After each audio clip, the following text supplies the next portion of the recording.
آپ قرآن کریم کھول لیجئے، رب کریم نے ہمیں اپنے ماں باپ سے بات کرنے کے لیے، ماں باپ سے ہٹ کر علیحدگی میں بات کرنے کے لیے، ماں باپ کے لیے دعا کرنے کے لیے، ماں باپ کے معاملات کو اپنے ساتھ ٹھیک رکھنے کے لیے تفصیل ذکر کی ہے۔ اور قرآن کریم کی عادت ہے، رب کریم جہاں پر توحید کی بات فرماتے ہیں وہاں پر رسالت کی بات فرماتے ہیں۔ ہمیشہ توحید ہے، توحید کے بعد رسالت ہے، اللہ کی بات ہے، اللہ کے بعد نبوت کی بات ہے۔ یہ رب کریم کی ترتیب ہے قرآن کریم میں۔ لیکن یہاں ایسا نہیں ہے جو میں آیت آپ کے سامنے پیش کر رہا ہوں، ذرا آپ توجہ رکھنا تاکہ میں آپ کی خدمت میں ایک جملہ پیش کر پاؤں۔ یہ آیت نمبر 23 ہے، یہ سورت نمبر 17 سورت بنی اسرائیل ہے۔ رب کریم نے ہمیں ماں باپ کے حقوق سمجھانے کے لیے پہلی آیت لفظ ہے وَقَضَىٰ رَبُّكَ أَلَّا تَعْبُدُوا إِلَّا إِيَّاهُ۔ اے بندے، وَقَضَىٰ، رب نے ڈیسیجن لے لیا ہے، فیصلہ کر لیا ہے۔ کیا فیصلہ؟ اللہ تعبدوا الا اياه، تو نے اللہ کو وحدہ لا شریک ماننا ہے، اللہ کو اکیلا ماننا ہے، شرک برداشت نہیں ہے، رب کریم کی ہم سری برداشت نہیں ہے، برابری اور اللہ رب العزت کے ساتھ شرک یہ نہیں ہے، خالص اللہ کو پکارنا ہے۔ یہ جبین نیاز خالص اللہ کے سامنے جھکے گی، غیر اللہ کا کوئی سجدہ نہیں ہے۔ جب توحید کی بات ہے، عادت کیا ہے کہ توحید کے بعد رسالت کی بات ہے، اس جگہ اللہ رسالت کی بات نہیں فرماتا۔ وجہ توحید کے بعد تو نبوت کی بات ہوتی ہے، لا الہ الا اللہ کے بعد محمد الرسول اللہ ہے، اشہد ان لا الہ الا اللہ کے بعد اشہد ان محمد الرسول اللہ ہے۔ ہر جگہ اللہ کی ذات کے بعد مصطفیٰ کی ذات کو جوڑا گیا ہے کہ خدائی کے بعد مصطفیٰ ہے، اور بعد از خدا بزرگ تو ہی قصہ مختصر۔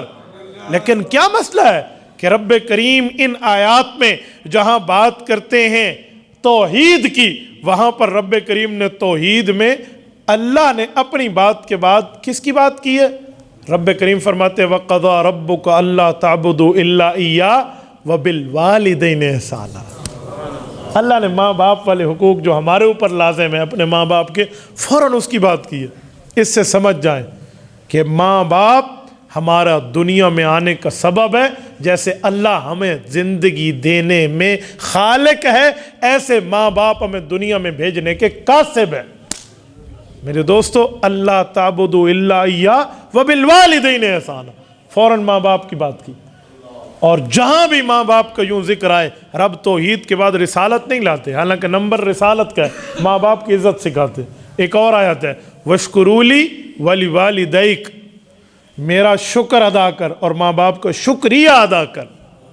تو بھائیو، یہ پہلا حق ہے جو ہمارے پیدائش کے بعد ہمارے اوپر لاگو ہو رہا ہے۔ اچھا، میں اگر اس کی بھی تھوڑی آگے تفصیل دوں نا، یہ لفظ سنیں، وَبِالْوَالِدَيْنِ حقوقہ نہیں ہے، وَبِالْوَالِدَيْنِ احسانہ ہے۔ ایک حق ہوتا ہے، ایک احسان ہوتا ہے۔ آپ اور ہم بہت اچھی طرح سمجھتے ہیں حق کسے کہتے ہیں اور احسان کسے کہتے ہیں۔ حق کا تو مسئلہ ہے ضابطے کے مطابق جو اس کا حق بنتا ہے دے دو، احسان کسے کہتے ہیں حق نہ بنے پھر بھی دے دو۔ تو رب نے صرف یہ نہیں کہا کہ ماں باپ کے حقوق کو دیکھ لیں، فرمایا وَبِالْوَالِدَيْنِ احسانًا، ماں باپ کا حق بنے یا نہ بنے تیری طرف سے بھلائی اور اچھائی ہونی چاہیے۔ اچھا، اور اچھائی اور بھلائی کس طرح ہونی چاہیے؟ اس کے لیے جو لفظ احسان ہے، اگر ہم اس کا مادہ نکالیں تو حسن نکلتا ہے۔ حسن کسے کہتے ہیں؟ خوبصورتی کو، پیار کو، خوبصورت چیز کو ہم حسن کہتے ہیں۔ تو فرمایا تیرے اور تیرے ماں باپ کی ریلیشن شپ جو ہے، تیرے اور تیرے اماں اور ابا کا تعلق جو ہے، وہ ایسا ہونا چاہیے جسے کوئی برا نہ کہے، اچھا تعلق کہے۔ احسانہ، وبالوالدین احسانہ۔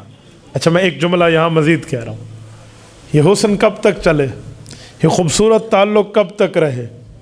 ماں باپ کچھ دے رہے ہیں، جوان ہے، ابا کما رہا ہے، اس سے سب کچھ مجھے مل رہا ہے، میں بڑا خوش ہوں، ماں باپ کی عزت کرتا ہوں، سب کچھ، میری جیب گرم ہے ماں باپ کی وجہ سے۔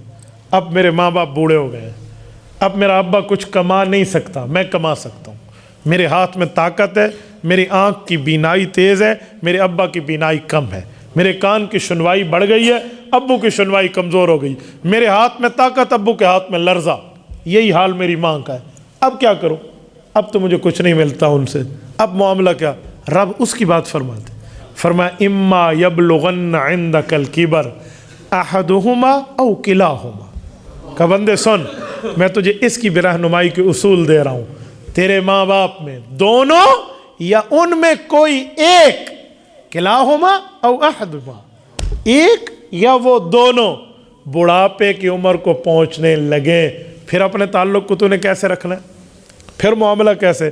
یاد رکھیں والدین جو ہے نا، اگر والدین بڑھاپے میں پہنچ جائیں نا تو بعض اوقات فطری طور پہ بھی غصہ تیز ہو جاتا ہے، فطری طور پہ بھی، اور کبھی ماں باپ غصہ کریں تو بچے بھی آگے سے غصہ کریں، ابا غلط ہے، نہ بھائی تو بھی بچپن میں غلط سوال کرتا تھا، تیرا ابا اور تیری اماں کبھی برا نہیں مناتی تھی۔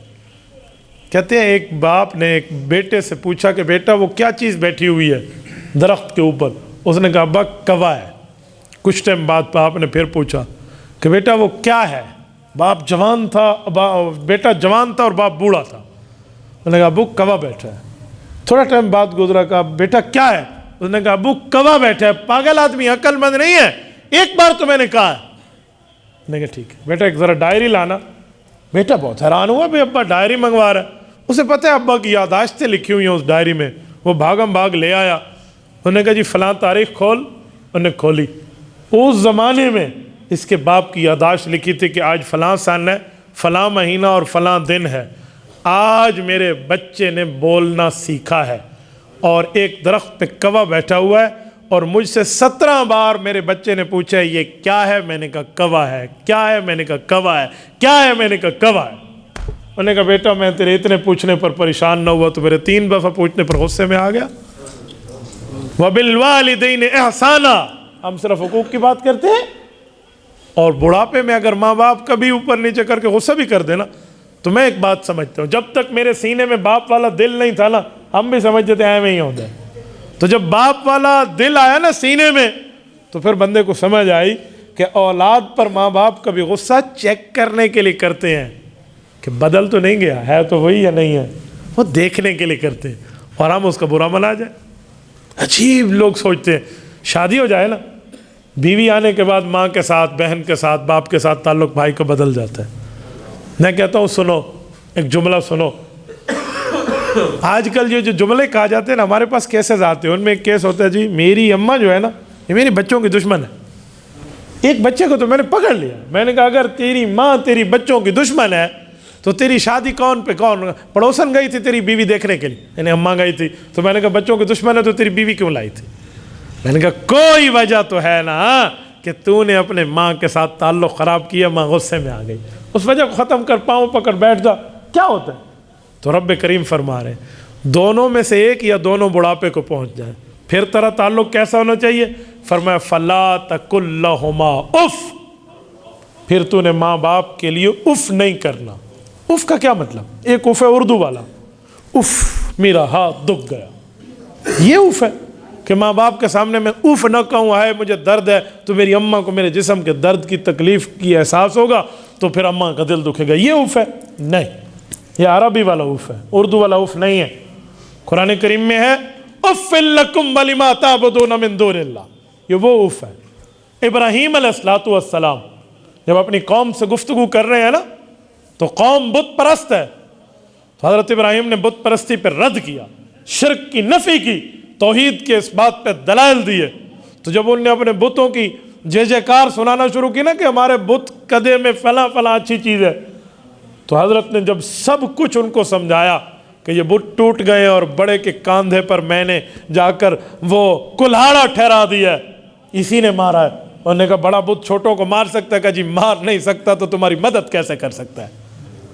تو جب یہ انہیں دلائل سے سمجھایا نا تو پھر حضرت ابراہیم نے فرمایا اف لکم ولما تعبدون من دون اللہ، تم بھی بے وقوف ہو، تمہارے بتوں کا بھی یہی حال ہے، میں تم سے بیزار ہوں، تمہارے بت قدے سے بیزار ہوں۔ اف ممانا بیزاری، تو فلا تقل لہما اف، کہ بچے ماں باپ جوان تھے، تو نے جو کیا کیا، اب ماں باپ کے بڑھاپے کی زندگی شروع ہے، تیری ماں کی سر کے بالوں میں چاندی اترنا آ گئی ہے، تو سن فلا تقل لہما اف، تیری گفتگو میں، تیرے لین دین میں، تیرے تعلقات میں ایسا کوئی جملہ نہ نکلے جس سے تیرے ماں باپ سمجھیں کہ بچہ ہمارا نہیں رہا، یوں نہ ہو۔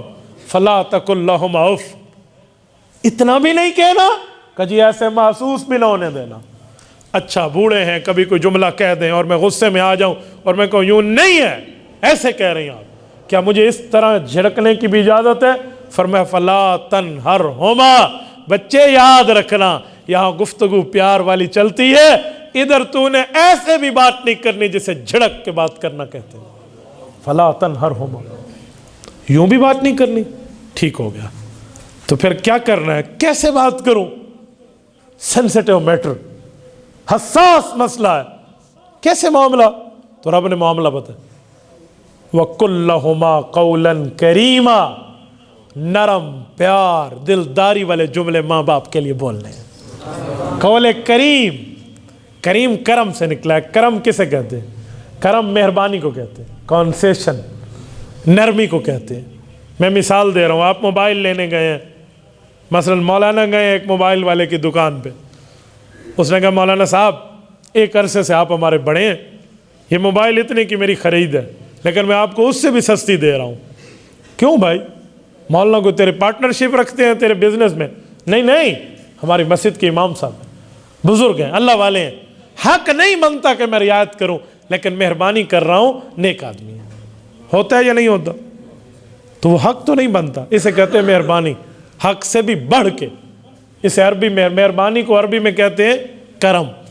تو رب فرما رہے ہیں وَقُلْ لَهُمَا قَوْلًا كَرِيمًا, ماں باپ سے گفتگو میں بھی مہربانی کو دیکھنا, حقوق کے بارے باتیں نہ دیکھنا, حقوق کے معاملات نہیں, مہربانی نرمی اور شفقت کو دیکھنا, اس طرح بات کرنا. اچھا یہ حقوق پر آپ اندازہ لگا لیں کہ اسلام ہمیں ایک ایک بات پر کیسے رہنمائی کر رہا ہے.